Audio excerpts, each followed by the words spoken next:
মুহূর্তে কি কি করা যেতে পারে তাহলে সাফল্য পাওয়া যায়।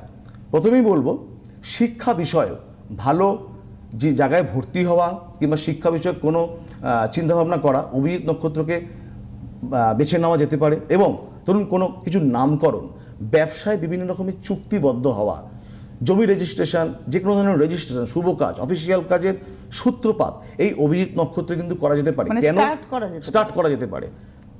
দাম্পত্য জীবনের ক্ষেত্রে ভালো কারোর সাথে পার্টি নেওয়া, কথাবার্তা বলা, ভালোবাসার পাত্রপাত্রীকে কথা দেওয়া, এই অভিজিৎ নক্ষত্রে করা যেতে পারে, সফলতা আসবে।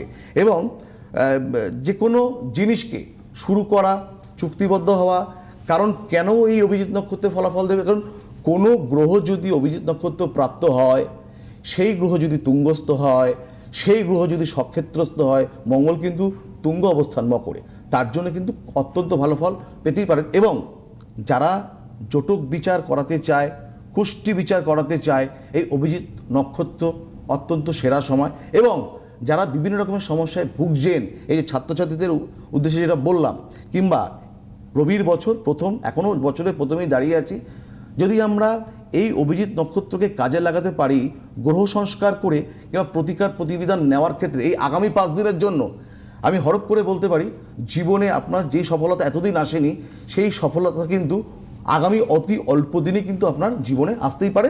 সেটা শিক্ষাক্ষেত্রে হতে পারে, কর্ম, ব্যবসা, দাম্পত্য, বাস্তু বিষয়ে বিভিন্ন, কিন্তু এবং সবকটা রাশির ক্ষেত্রে, সবকটা রাশির ক্ষেত্রে বিশেষ বিশেষ কোন রাশি ভালো ফল হবে বললাম, সব রাশি কিন্তু